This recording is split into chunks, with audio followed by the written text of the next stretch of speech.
back to Celebration Business Plus Procurement Conference 2021.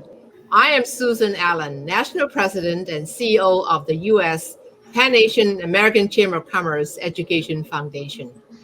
This is USPAACC's 36th year, and it is possible in large part because of the commitment of folks at this conference throughout the last 15 months since the pandemic landed on our shores, and since 1984, when we planted the seed of an acorn in Washington, D.C. that gave birth to USPAACC. That seed, by the way, is an oak tree on the grounds of the United States Capitol. This CPO forum was first established in 2011, 10 years ago. 28 CPOs and senior VPs in supply chain management from Fortune 1000 corporations have come to this annual event, one of the most anticipated and a talk of the town event in the procurement and supply diversity community.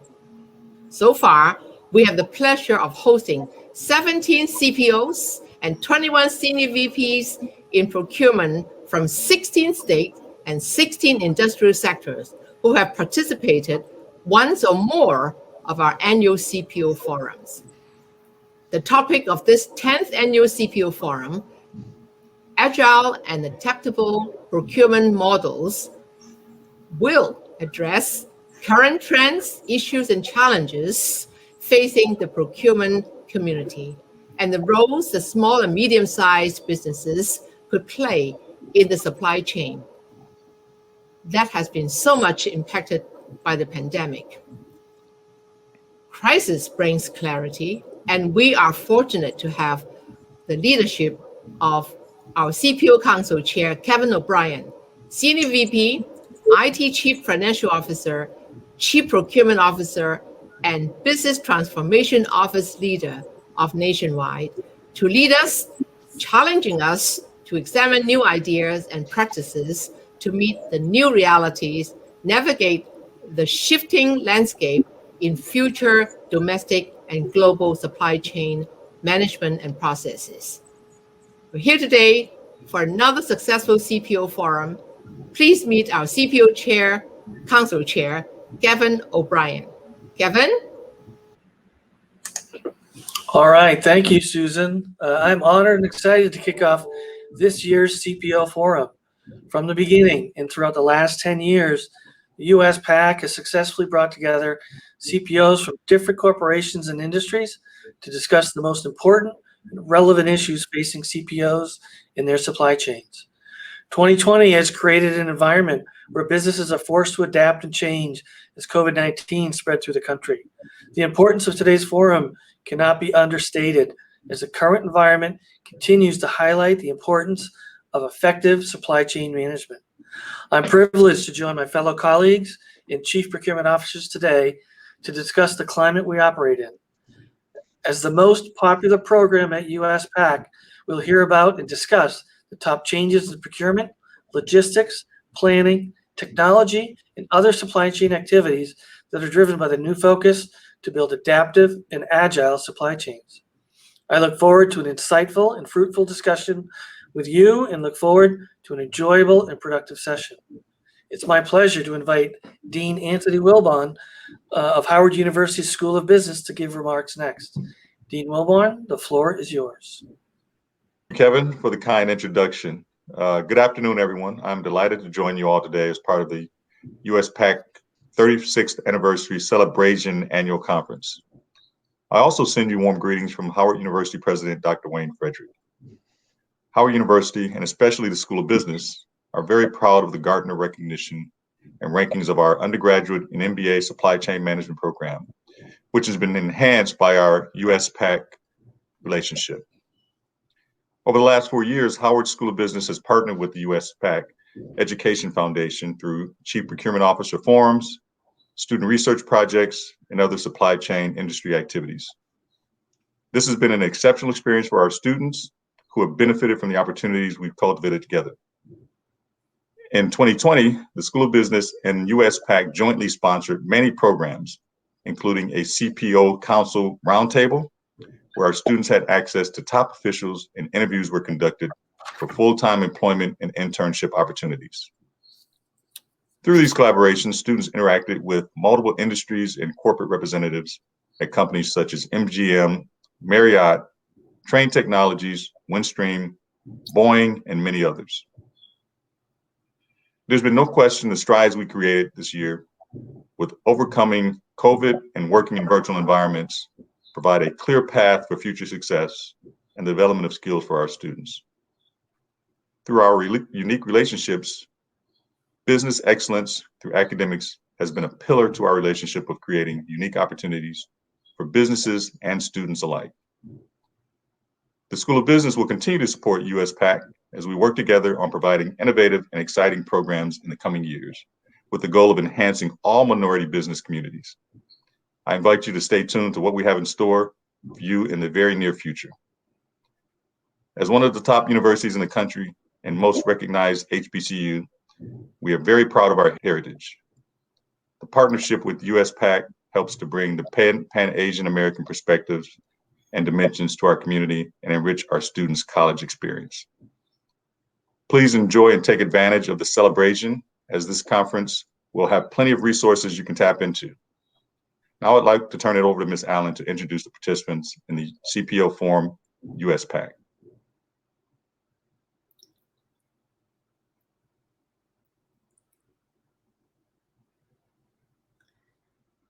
Kevin, you're on mute. Sorry about that. Probably about the 100th time I've done that. I've got the honor to introduce our next speaker. It's Namita Tirath. She is the co-founder, co-owner, and chief customer officer of Pyramid Consulting, a company specializing in technology and professional staffing and technology solutions across North America, Europe, and Asia. Namita's leadership has grown Pyramid from 3 people working in an Atlanta basement to a $300 million business in 20 plus countries. Pyramid became a nationwide partner as a result of this USPAACC relationship. And we very much value that relationship. So with that, I turn it over to you, Namita. Thank you, Kevin. It is so lovely to get introduced through you. Hello, I am Namita Tirath and super excited and honored to join our esteemed CPOs today as we all begin to emerge out of this global pandemic. Not only were we hit dealing with this pandemic last year, we also saw an uprise in social unrest and many moments of tension around race relations and diversity and inclusion. All this has changed us, and in many ways, forever. At Pyramid Consulting, that I co-founded 25 years back and serve as Chief Customer Officer, we also went through very challenging times. For many months, the business was down by 40%, but we had to learn, we had to be nimble, we had to adjust to the market needs, and we have come out stronger on the other side. We have prevailed. Now let's hear from some of the stories of success and perseverance from our CPOs today. We have the privilege of them to be with us today. Let me introduce them. First off is Chuck White from Nationwide. I just can't stop saying that Chuck White from Nationwide is on our side.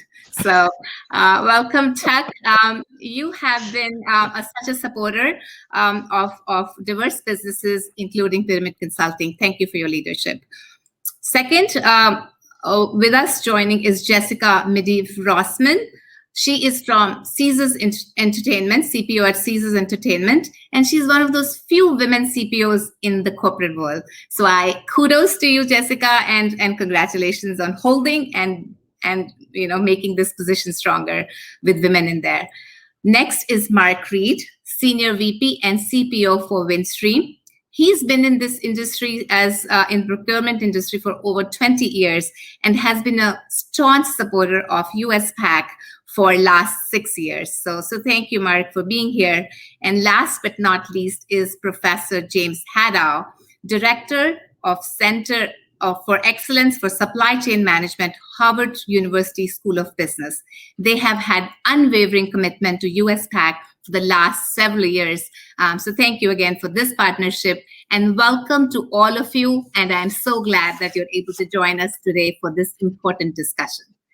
So now getting into the meat of the things, in your role as CPO in your organizations, you have supplier relations reporting up to you. Would love to hear from you of any specific examples on how successful minority businesses have maneuvered through 2020 and stepped and stretched themselves to outside their comfort zone to emerge in 2021.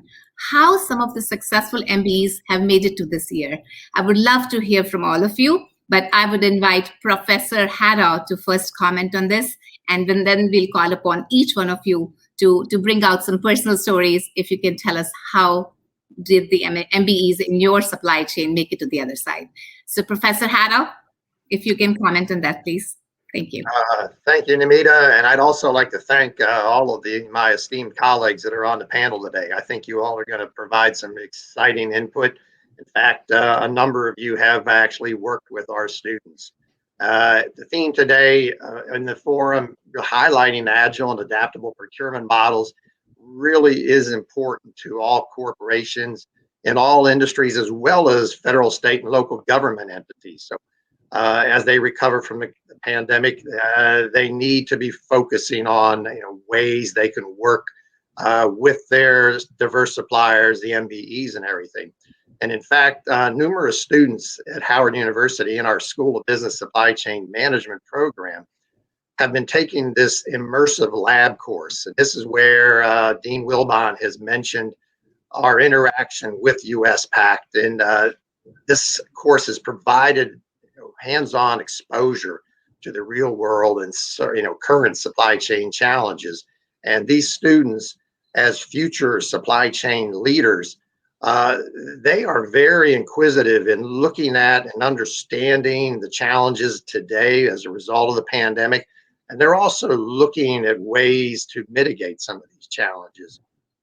And in fact, in this course, they've actually generated one article so far that's been published by the Institute for Supply Management. There's other articles that will probably get published shortly as well. And to give you some little background, these students have been doing a lot of research. They've interviewed several of the CPOs that are on the panel today, and they have identified some things that MBEs have been doing from just a small, minimal amount. They've looked at how these MBAs have been able to support corporations with their challenges, and others have really enhanced their levels and have built more flexibility and agility into their services and systems to meet the quickly evolving changes in the corporate procurement and supply chain environment. So as you will see today, the MBEs that have stepped up to support the customers in an innovative ways, the students have learned a lot from those challenges and that, and it's going to help them significantly as they move into their full-time positions in the future.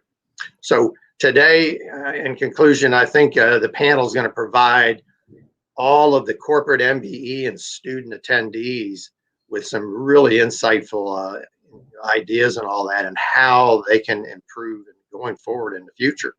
Yeah. So that, and then Namita, I'll turn it back to you.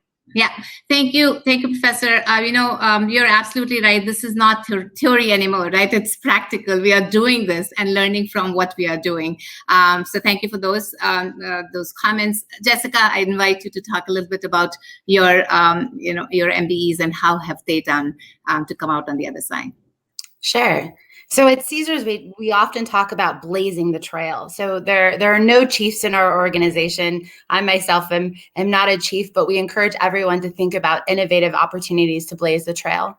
I think I saw this most happen during during the heart of COVID, where we saw a number of MBEs rethink their business model, such as a uniform supplier turning into a mask developer for our everyday uniforms, or those that held warehouses to supply us with our daily cleaning supplies, bulking up in sanitizer, rethinking their business.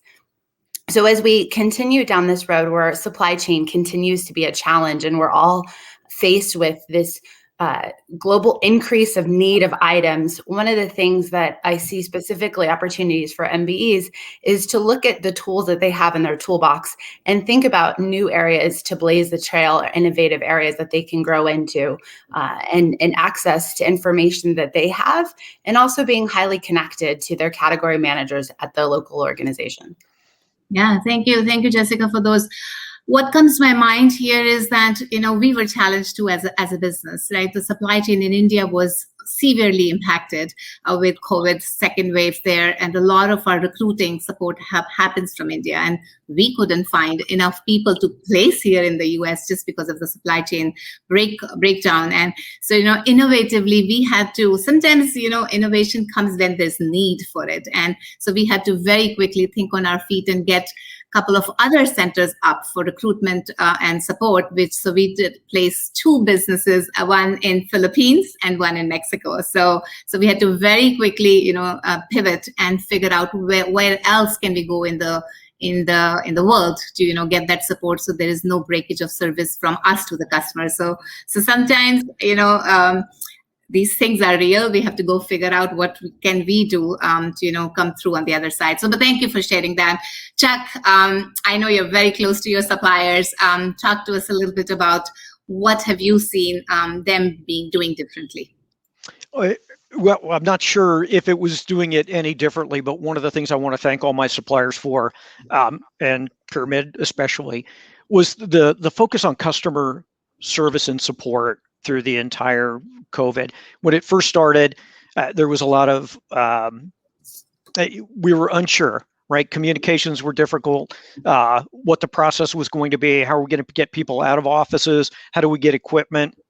I think it was the focus of the MBEs to make sure they stayed close with my team and with the people in IT or the people in finance or wherever they were throughout the company, to make sure that the contractors we had coming on knew what to do. They kept us informed of the status of everyone. I would like to say our external workforce vendor supply chain probably was one of the best things we had going. Yes. Right? There were minimum disruptions, and that remains today, even as we start the planning to come back into office. So, turnover remained very low. It was just, I'm going to say, I can't thank you guys enough for what you did throughout this.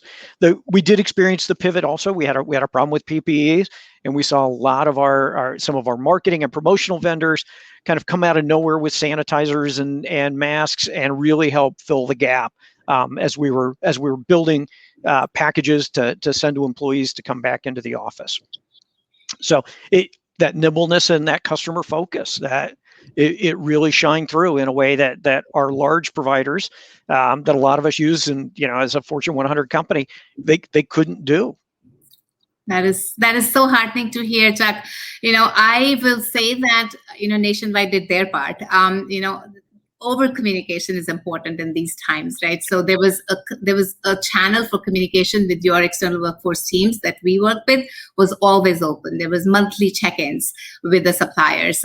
So we were on it at all given times. There were places where we could have checked in to say, where is the challenge? What can we do together? And then I would also say that you all were one of the first or early ones to go figure this out, how to continue to bring in talent, right? There was a gap where everybody was figuring out how to get talent in, right, with background checks not being done and all. But I will say that out of 200 customers that we support, Nationwide was one of the early ones to recognize as to how do we come past this together, and how do you continue to bring in talent for the projects that did need to get done. So thank you there. And then Mark, please tell us about a little bit about your supply chain and your MBEs. Absolutely. It's a pleasure being with you all this afternoon. I would say we have all had quite a year, almost a year and a half at this point. The themes for me, the last year, and quite frankly, the continuing, was a significant pivot and an additional focus on supply assurance, which is honestly our number one job. We just don't often think about it that way. There's always this focus or discussion around costs and other efficiencies. But at the end of the day, the work that we do keeps the supply chain moving and keeps our customers happy and the business growing. The keys to success this last year for all of our suppliers, in particular our MBEs, and I've got a great example from our leading Asian-owned MBE, was first and foremost resilience. Second was agility, which I define as sort of a combination of flexibility, creativity, and speed. And then third, proactive communication. On the resilience front, one of my favorite sayings, at least this last year, is from Mike Tyson, who many of you may know from his boxing days, or at least his cameos on The Hangover, was, everybody thinks they have a plan until they get punched in the face. And we've certainly all taken a number of body blows this past year and faced a number of challenges.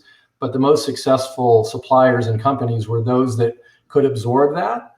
And unfortunately, the time to sort of plan and prepare for that's not when the actual events are occurring. It's got to be ahead of that. Yeah. Thankfully, we and most of our vendors fared incredibly well, but there were certainly some gaps. So I would certainly suggest that you heed those learnings and build that into your go-forward plans and strategies. The other piece of this was around the agility front and just needing to be flexible, creative, and being able to move fairly quickly. We've talked, even prior to COVID, there were already challenges in the global supply chain related to tariffs. And our leading Asian-owned MBE provides for all of our contract manufacturing needs for our consumer modems, which is a big key part of our business. But they proactively sort of saw that coming and had pivoted production from China to Malaysia, which allowed us to avoid a substantial increase in costs that would have been tied to those.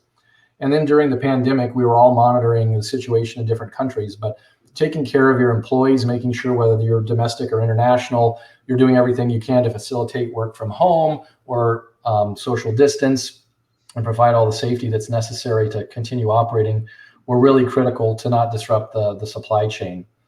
Also, the need to monitor the global logistics situation. I mean, good Lord, we've had all kinds of crazy things happen, ships getting stuck sideways in the Suez Canal, the port backups in California. So vendors that really were helping us proactively monitor that, pivot to air freight where we needed to, think about placing our purchase orders out significantly further. All of these things were critical. And I would say, again, our leading Asian-owned MBE really sort of set the bar there for us. And I had some sleepless nights early on, but given everything that they had already planned for and were doing, and then we're able to quickly put into action going forward, we were able to get through, at least knock on wood, this past year relatively unscathed. I'm going to stop here, but I think with some of the other questions that you've got later on, these also present opportunities for many of the folks that are on the call, and I'll try to link those later on in our session. That sounds good. Thank you, Mark. And kudos to all the companies that have made it to the other side, right? I mean, again, we are still emerging from it. It hasn't gone away. It's a global pandemic. We're all still dealing with it. But many of us have made it through. Many of us still are dealing with it and trying to figure out the innovation. So as we know, the COVID situation has changed all of us in many ways, including your global supply chains and your procurement processes.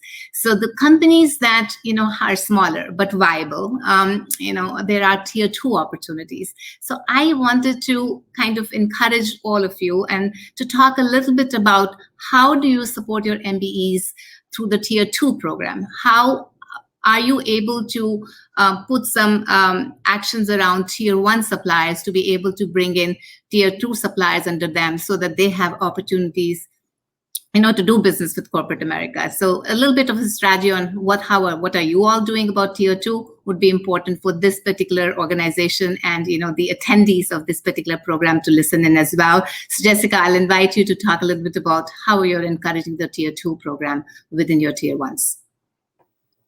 Sure. I think this refocus and, as Mark said, in supplier assurance has really led us to have increased relationships with our prime suppliers.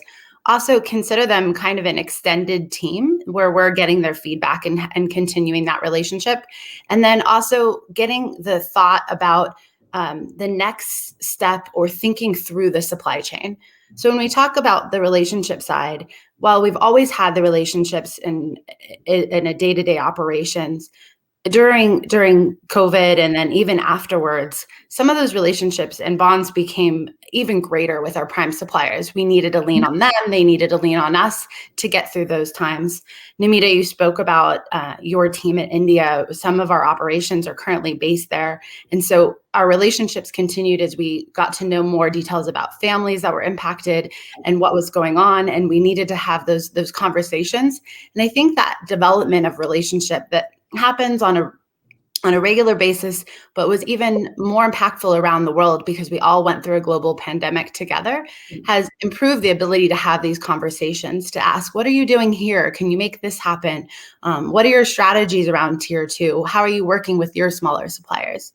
In that same vein, thinking of our primes as our extended team. So now anytime we have something kind of pop up as a potential issue or notice that there might be an impact on resin or oil and what products will be impacted by that and what services are going to be impacted, or if there's a particular outbreak within a country, who will be impacted from that and what are our backup pieces that we need to have within our supply chain or within our operations, has been really helpful to think through that extended team. And that's also been an enabler and encouraging connections between some of those tier 2 suppliers and giving them that opportunity to become more nimble or primes to work with them directly. As we think through the next steps of this, there are areas where, as a large casino gaming operations, we're very highly regulated, and we have areas where we have responses for tier 2 on a regulatory manner. But growing that within the organization, I think, is very good. There's a very strong opportunity as we create those relationships and those tier 2 suppliers looking to partner with some of the primes to offset and look at them as the extended team and enable them to get through any supply issue and continue the supply assurance overall. Thank you, Jessica. I will agree to that this pandemic has certainly brought us closer to our customers. There's absolutely no doubt about that. There is better connection with the customers because they need to know you as much as you need to know them. And it is a world of partnership, right? Not one person can do it all, right? I mean, we do some things better, the other companies do some other things better. So the combination of the two has really helped. And sometimes if it is orchestrated through the customer, it's even better, right? And then you're all working together to the common goal. Jack, talk to us a little bit about your tier 2 strategies. Yeah, so I would say this year we've really focused on expanding or data mining our tier 1s to identify who has tier 2 spend. We always kind of left it at a subset. So we're trying to profile it across our entire supply base. The other thing we're also doing as part of our category strategies right now are looking for those tier 1 opportunities where we know there is subcontracting going on, working with our business partners and talking to those tier 1s to have them put kind of an MBE strategy in place to see how we can leverage that to the maximum extent practicable, right? Along with, I would say, our continued focus on just more direct tier 1 spend.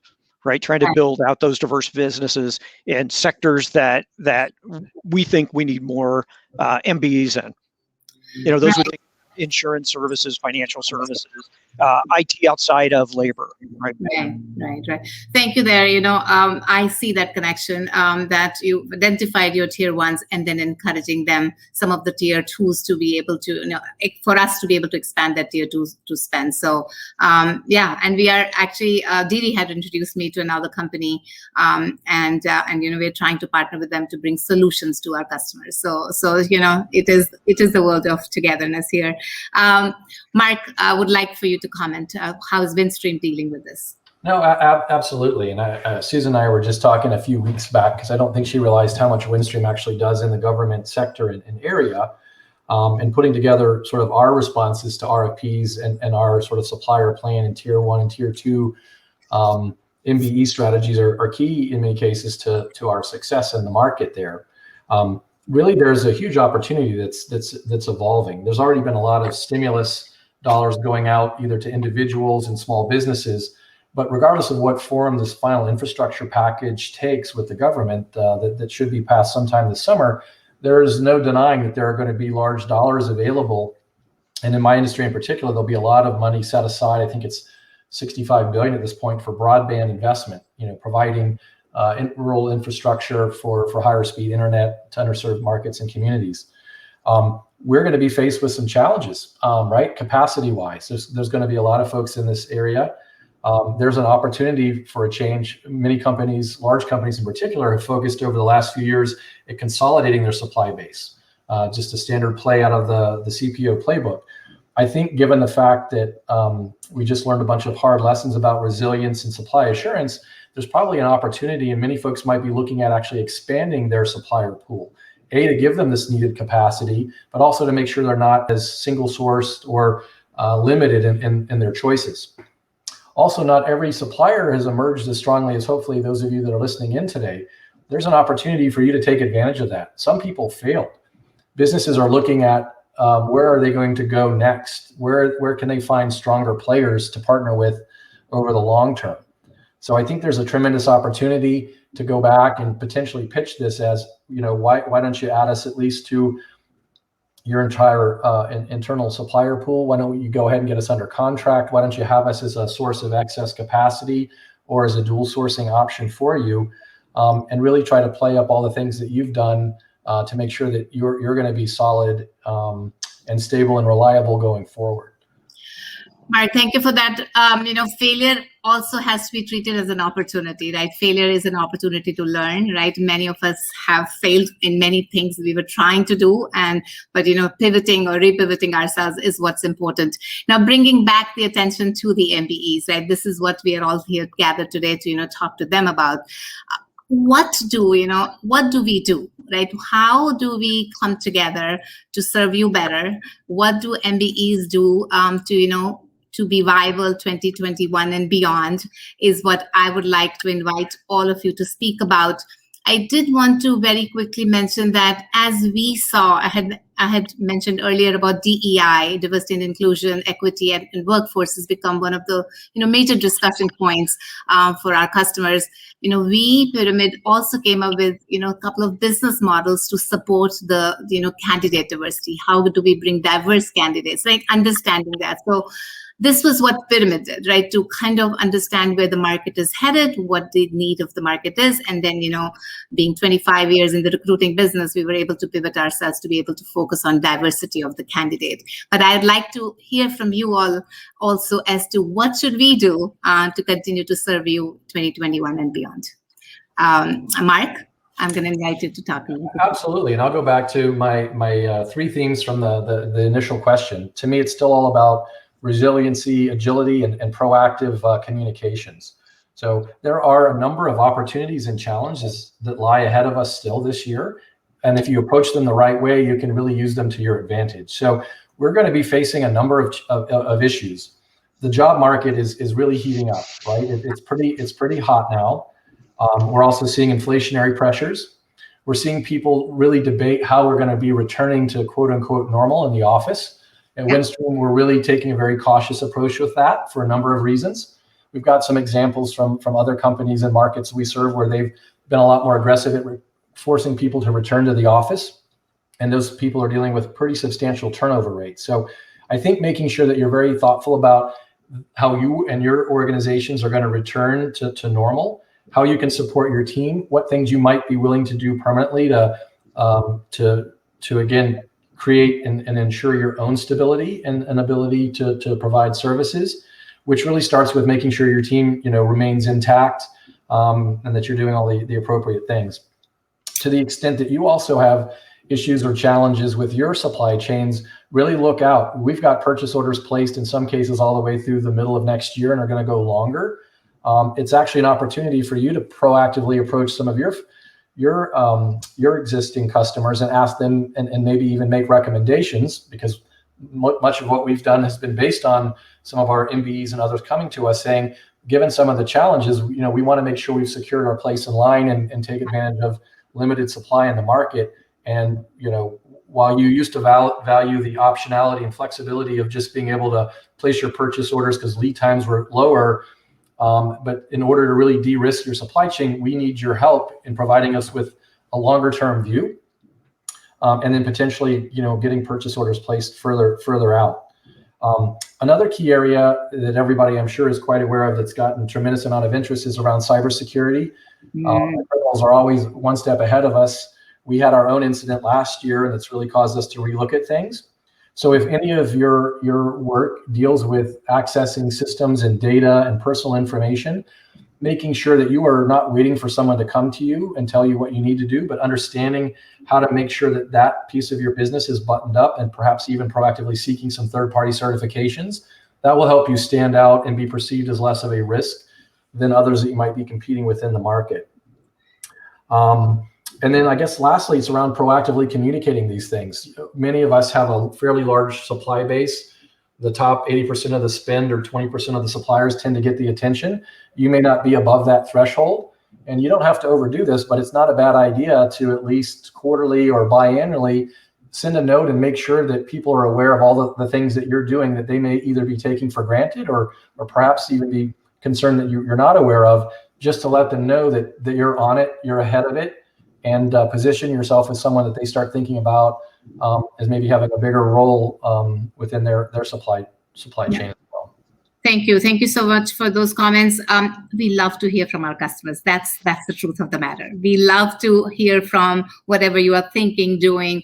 Any connections back to us is something that we love. So thank you for communications there, or making it a point that communicating is important with your supply base. Jessica, any thoughts on what would you suggest that we buckle up to do to survive?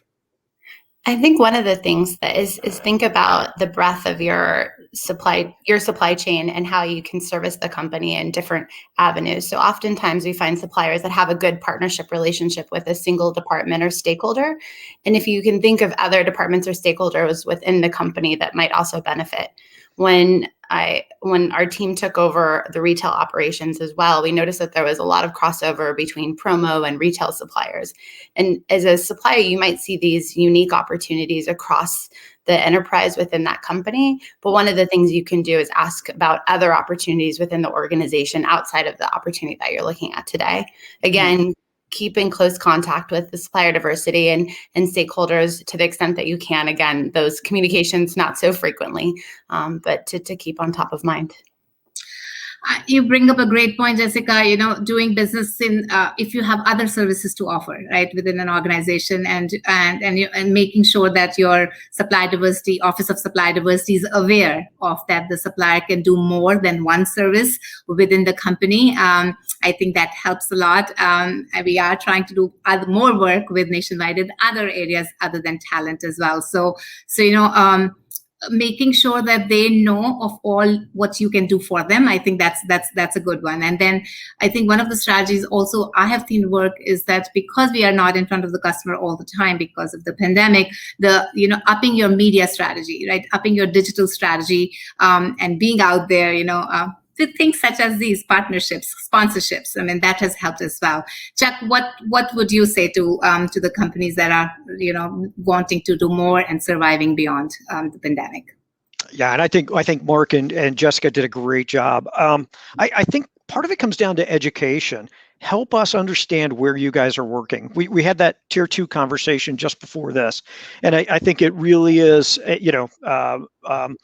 it's really helpful when you guys can help educate us on who you're working with, how we can drive that tier 2 spend, right? It really becomes a partnership. We want to get that MBA spend up, right? So we're here to work with you guys to figure out ways to get you into our supply chain, whether it's a tier 1 or tier 2. Perfect. Thank you, Chuck. Professor Haddow, I will invite you to summarize what we learned during this 30 minutes with our CPOs. Also comment on what would you recommend for the MBEs to continue to do for 2021, but also help us summarize the thoughts that we all presented. Thank you, Namita. And hey, I think all of the panel members did bring up some really insightful items and some actual action items that the MBEs can jump in and actually start doing immediately. Just some of the high level takeaways today. One of them is, Namita, just as you mentioned early on, being able to learn on the go as things are evolving, understanding the company and being nimble to be able to change and pivot and all of that, as a lot of you talked about, to meet your customer needs. So that's been very, very important. And then also some interesting items about MBEs, actually, looking at ways and finding new items that they can provide to help support companies, and coming up with solutions in that maybe the customers haven't really thought about. So those have been some really interesting. And also continuing, the MBEs need to continue to focus on customer support and services. They need to expand their knowledge, just like Chuck mentioned, educating the customers a little bit about what are their capabilities. Maybe they are focusing only on a certain department right now, but wait a minute, they have the ability to actually support other departments and really expand their support of the corporation. So those have been some real key items that have been brought up. And also throughout everybody's discussion here, that resilience, agility, and being, proactive in communicating has been very important. I come out of the consulting world, and I know firsthand, if we don't communicate and stay, involved with our customers, we lose sight of what they're doing and what their needs are, and vice versa. They want us to take a proactive approach and help them. So I think those are some of the key ones. And I think that the main takeaway is the MBEs really need to step up, be proactive, understand what's going on, and then demonstrate that they can step in and actually help organizations mitigate and continue to improve things as they recover from this pandemic.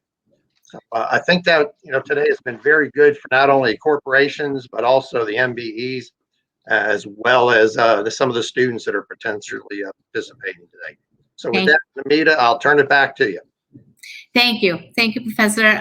As representing the MBE population today, I just wanted to say that this was a great session from top of the house to learn as to the strategies that we can all deploy. As a company that's been around 25 years and plans to be around for another 25 years, I think the biggest thing that we have been able to do is listen to the customer, listen to the environment, listen to the need in the market space, and then put effort, time, resources towards those to pivot ourselves to the need in the market space. With that, I would like to close the session. It was lovely to talk to all of you, and thank you for your participation. Kevin, I believe I'm going to pass it on back to you. Yes, thank you. Thank you very much. Let's see. I just want to spend a minute just thanking the panelists. Mark, Jessica, Chuck, Professor Haddow. Really appreciate the time you've invested into sharing your experiences with us and in the MBEs that were listening. And a special thanks to Namita for doing a masterful job of moderating the panel. I thought it was really rich dialogue, rich discussion, so appreciate that very much. I am impressed, on the level of conversation that we achieved today in such a limited amount of time, and I'm sure we all wish for more, right? And the good news is we will have more. We're going to have a second CPO forum on June 10th between 12 and 1 Eastern Time for the first time ever. We're going to put together a second panel. You'll have the opportunity to hear from AT&T, AFLAC, TIA, and Howard University, just like you did today. And again, special thanks to USPAACC, Susan Allen, and Howard University for organizing us here today.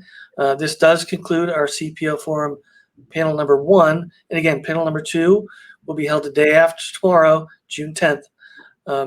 We will take a break for a few minutes and return at about 1:27 to meet Chairman of the U.S. House Veterans Affairs Committee, Congressman Mark Takano of California.